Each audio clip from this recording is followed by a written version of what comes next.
In 2005, DC published a new Crisis storyline called Infinite Crisis that would re-spark the flame of the multiverse. In this 7-part crossover series, the 4 inhabitants of the Paradise Pocket Dimension, Alexander Luthor, Superboy-Prime, along with Earth 2's Superman and a dying Lois Lane, burst out of their dimension, though not all have the same reasons to do so. Earth 2's Superman has come to search for a way to save Lois, while Alexander and Superboy-Prime had grown tired of their pocket dimension, and worked to create their perfect world, regardless of what it might do to the inhabitants of the current New Earth universe. Alexander restores many of the alternate Earths, and begins to merge several of them, hoping to create his perfect world. However, his efforts are thwarted by the heroes of New Earth, and this short-lived multiverse is once again destroyed, appearing to leave only the New Earth that was present at the beginning of Infinite Crisis. Meanwhile, Superboy-Prime, who had found the armor of the Anti-Monitor from Crisis on Infinite Earths, takes off to destroy the alien planet Oa, one of the oldest planets in the universe and headquarters of the intergalactic Green Lantern Corps.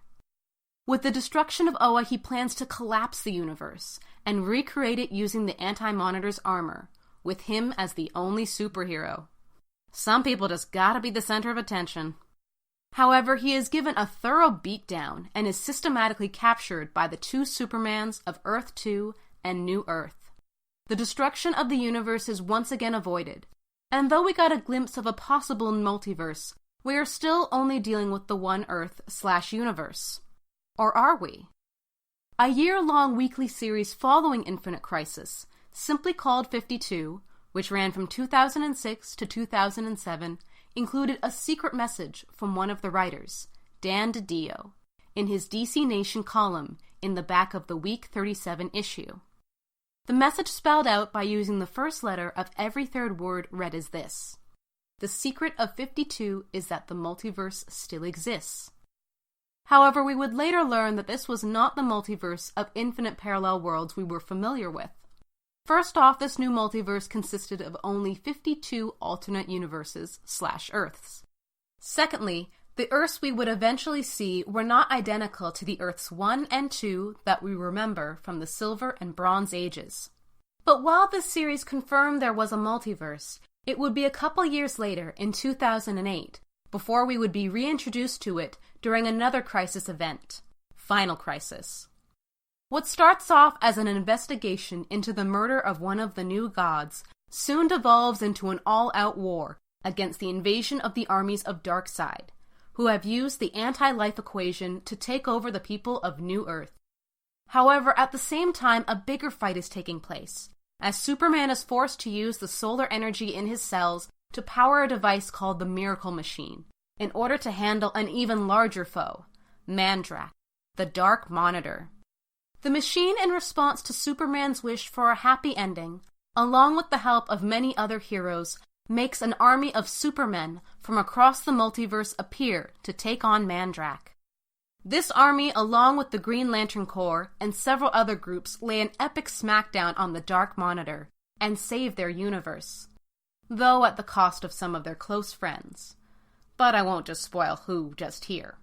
With the multiverse re-established, there were still a few tweaks that needed to be done in order to bring all of DC's intellectual properties together under the umbrella of the same multiverse. This was achieved during the comic event Flashpoint in the spring of 2011.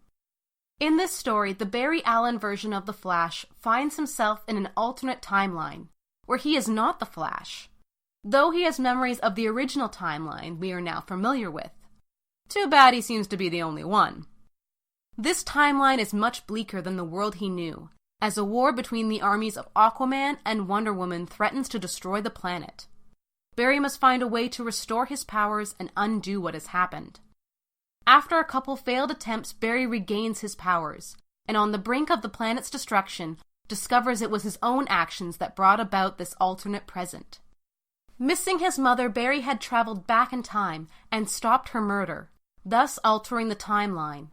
As he travels back in time to fix his mistake, Barry realizes he can see 3 different timelines. Each of these timelines corresponded with one of 3 different comic book universes. The first being for Vertigo Comics, an imprint of DC Comics, whose stories took place on Earth 13. The second for Wildstorm, a comic publisher's characters and worlds that had become part of DC Comics in 1999. And the final one for DC and the timeline of the New Earth. While on this journey to fix the past, Barry is contacted by a mysterious hooded figure, who would later be revealed to be the cursed immortal known as Pandora. She tells him that these 3 worlds were supposed to be one, and had been divided into 3 in order to weaken them against a coming threat, and must now be reunited. The universes of DC, Vertigo, and Wildstorm are then merged, creating a brand new DC universe, which included a new world continuity known as the New 52. The New 52 was developed as a fresh jumping-off point for new readers, as well as an opportunity to write some of these characters in new contexts. The launch of the New 52 was 52 new or revamped titles, all starting at issue 1.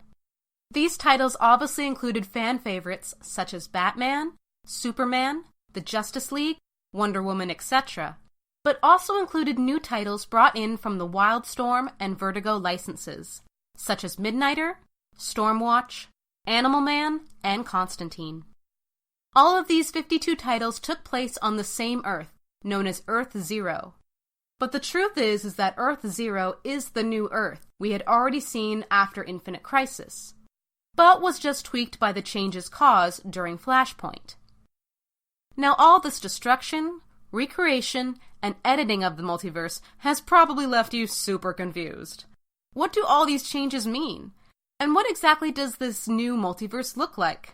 Well, in our next section, we'll be fully exploring the physical planes of the multiverse map, focusing on the Ori of Worlds and everything found within, so stay tuned.